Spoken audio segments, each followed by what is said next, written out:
Hey everyone, it's David. Sorry for the late posting. You're about to see was a busy week for me. Week started out pretty nice, a little bit overcast, getting a little bit chillier. But to start out the weekend, I was invited out to go grab a hamburger with a couple other people from work. So I took up the opportunity to do so. On the way there, since it's Halloween weekend, there's a lot of festivals and concerts and things like that going on. At a local park, there was a Korean rock band playing. I left out the audio because it wasn't the most pleasing to the ear. We got to the hamburger joint and it was nice to eat some Americanized food. This was a peanut butter and jelly cheeseburger, which was kind of weird but tasted good at the same time. So after filling up on that, it was time to go back home and get some rest because the next day we had signed up to take a tour of an apple winery and a monastery. The apple winery was kind of a drive away, so the day started off pretty early. And it was supposed to be an hour and a half bus ride to get to where we were going to, but with traffic, it took more about like 2 hours to get to where we needed to go to.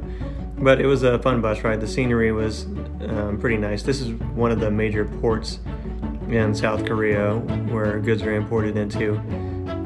And it was a very long bridge built over this portion of a river that comes in off the ocean.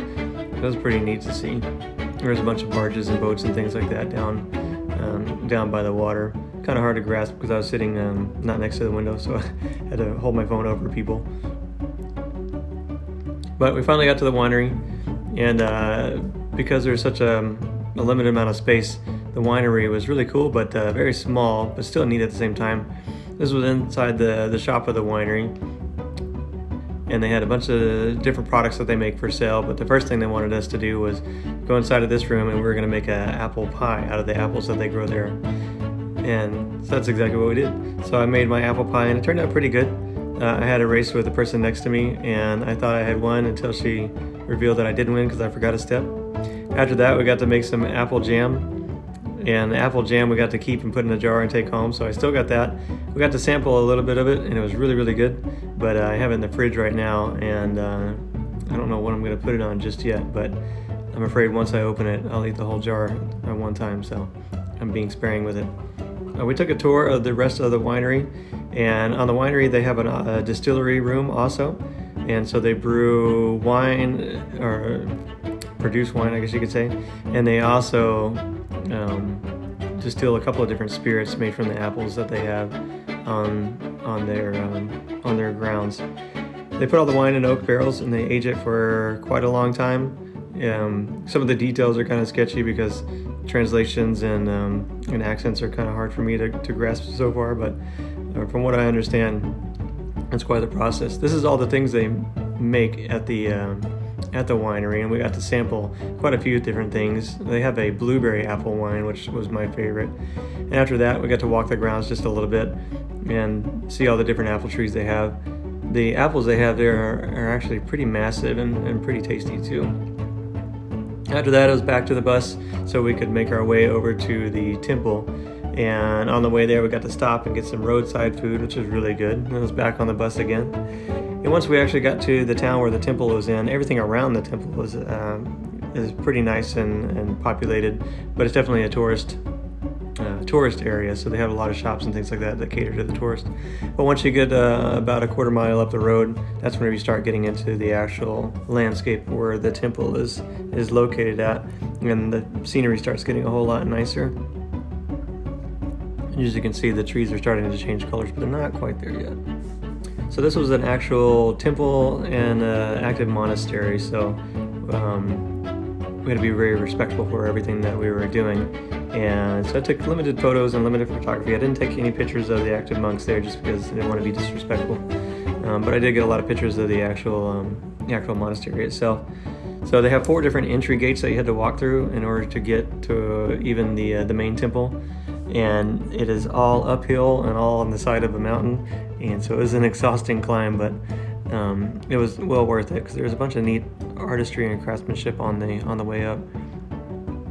And then once we got up to the top of the hill, it was just it was really nice to see the history and be kind of out in the open too. Korea's known for the pollution that blows over the top of it, but out here the air was nice and clean, so I was able to breathe deep and as much as I wanted to, and took in much fresh air as I possibly could. At the top of the hill, there was the main monastery, and so we actually got to look inside of there. We're not really allowed to go inside of the monastery, the room for prayers, and so I just got some pictures from the outside of it.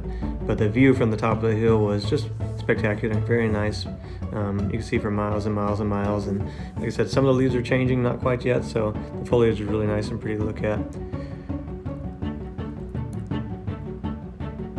So this is the oldest temple in Korea, built in 1280, and so we got to see inside of that one, which was really cool to be able to see the oldest temple still surviving in Korea.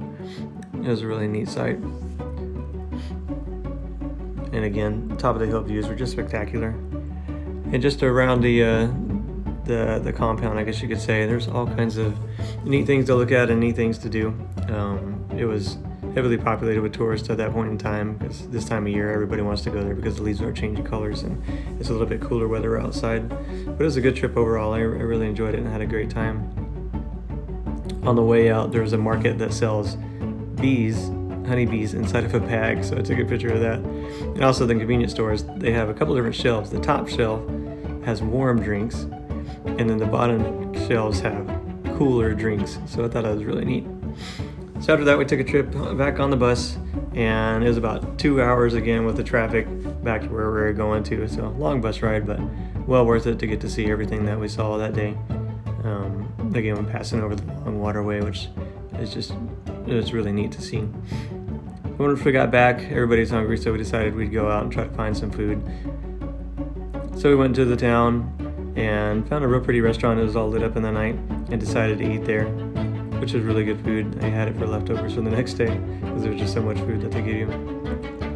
Then we decided to take a walk through the downtown area again, and that pretty much concluded the day, but it was a very long day, very tiresome. So thanks for watching. Hope everybody's doing great. God bless. Love you.